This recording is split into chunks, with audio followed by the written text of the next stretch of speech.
Welcome to the Truth and Company Boxing Podcast. This was a last-minute podcast tonight. We wanted to get it up. We wanted to talk about the main event on the Showtime pay-per-view show. If you don't know what's going on, you're going to want to know what's going on. It's David Benavidez versus Caleb Plant. These two do not like each other. They've made it clear.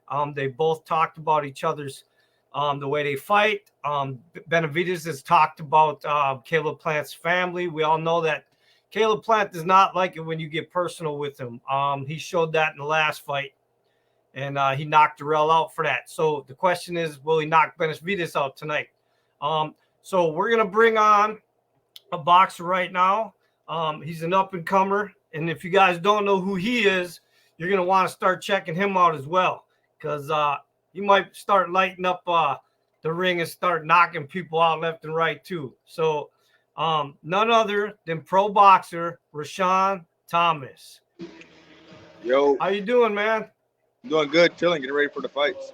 Well, I appreciate you taking time. I know you're out eating. You're getting your seat, like you said, getting ready for the fights. And I just want to break down the fights tonight. Everybody is getting a pick in this fight. First of all, we got David Benavidez. He's 26-0 with 23 knockouts. We got Caleb Plant with 22-1, only one loss, and that was to Canelo, and he's got 13 knockouts. So, first of all, I want to see what you think of each fighter. Kind of give me a breakdown of weaknesses and strengths. Well, I'll start off with Benavidez. Benavidez, he's a good fighter, and he throws a lot of punches. He's a brawler, and he's just a big dude overall. And some of his weaknesses I see is that he gets so into the brawling aspect of boxing, and he like slips on his defense a little bit, and he leaves opportunities to get cracked. And just like Caleb Plant says, he don't fight complete guys at his weight class. It's always guys that's blown up to the weight. And what I like about Caleb Plant is he's real technically sound.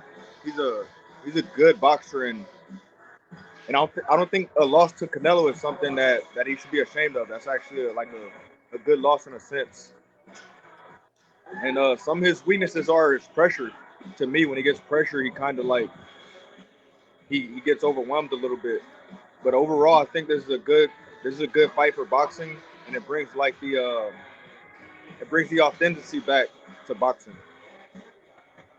Okay, so you believe that this is hopefully a start of some better matchups in boxing, and I mean, just the whole lead up to this thing is what we need to be seeing more of.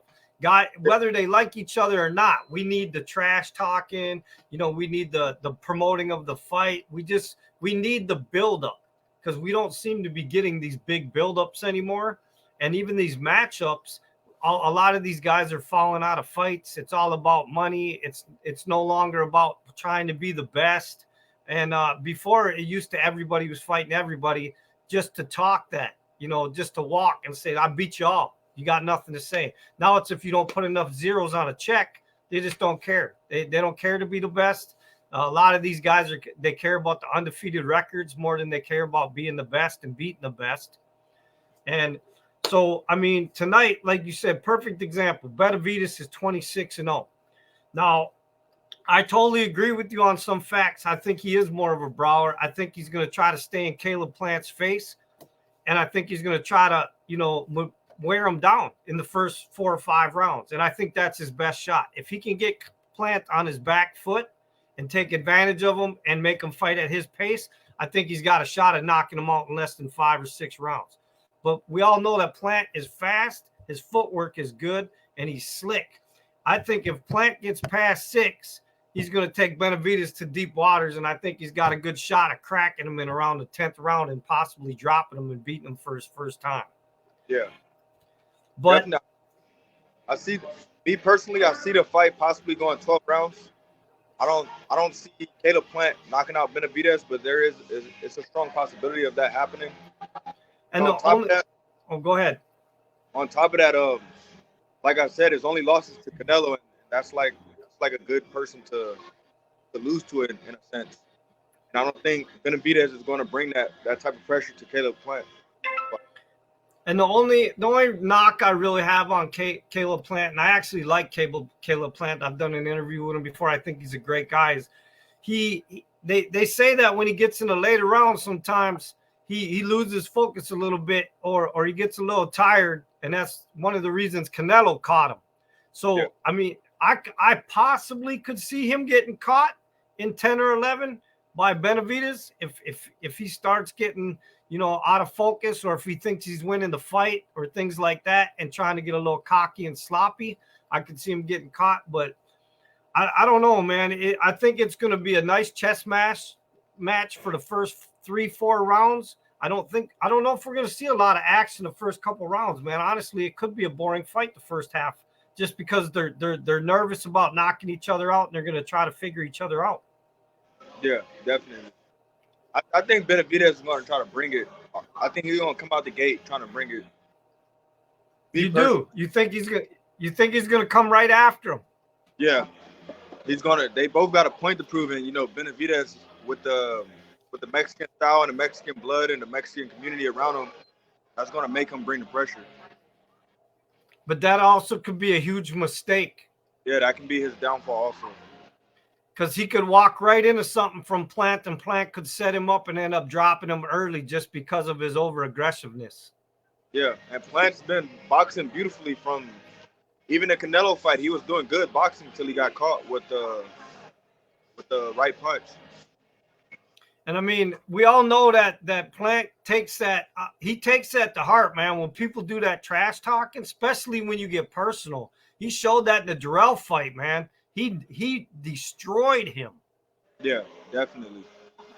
That's one now, thing. What he no. Okay, that's what I was going to ask you. As a professional boxer yourself, and you have to deal with these face-to-face weigh-ins and things like that, we all know there's a line, man. You can talk about somebody's skills and how they train and all that, but you don't cross the line and start talking about people's wives or moms or children or any of that, because then it becomes personal. And Benavidez's dad crossed the line. And what do you think about that? About him talking about Caleb Plant's child? Me personally, I think when it comes to trash talk, it should strictly be between the two boxers. Like you shouldn't bring the families into it. But at the same time, you're gonna have that fighter that crosses the line, that makes the fight interesting in a sense, and that's gonna bring more fans into it, because that's how we get the ticket sales from the trash talking mostly. And who else did it? But I mean, I agree with the. I think it was. Well, the trash talking is fun. Don't get me. Sugar Ray Leonard and I forgot who he fought. Yes, yeah, Hurt. Yeah, Hurt. It was yeah. It was Duran. Then you got Duran and Leonard, right? Yeah. Yeah, because he said something about Leonard's wife, right? Yeah. Then you got. But look, it affected Leonard. Yeah, it affected Leonard. He got emotional about it in the ring. Yeah. So that comes into play too. You can't let it get to you, because at the end of the day, a lot of boxers don't really hate each other as it looks on TV, and some actually do. So, and I think this is one of those fights where they actually don't like each other.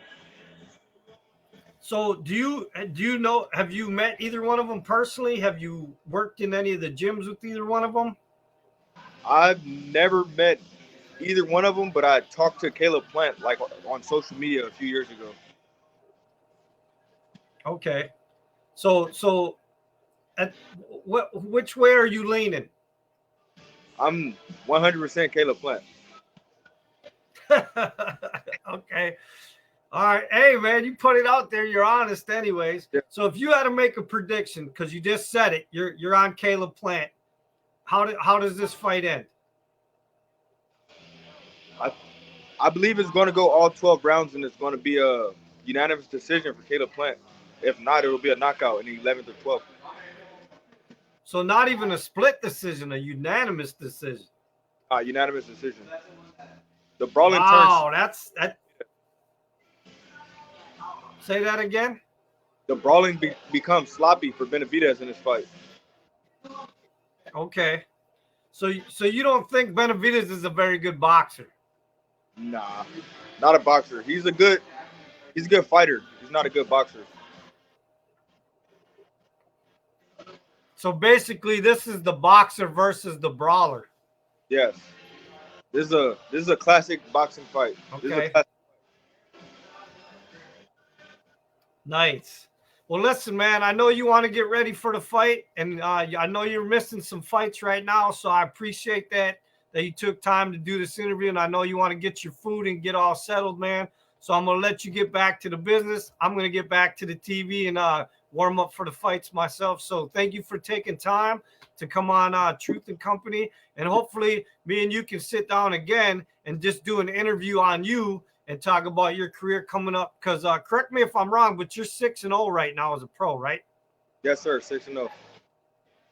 Okay, so we know that people are going to be watching you in the future, and you're going to be getting these big fights. So we definitely want to keep promoting you and get your name out there. So I would love if you'd come back and we could just do an interview with you, talk about how you got in the sport and where you're trying to go in the sport. Yeah, definitely. Anytime. I appreciate it. All right. Well, have a good night, man. Appreciate you coming on. And the truth has spoken. Yeah, thanks for having me.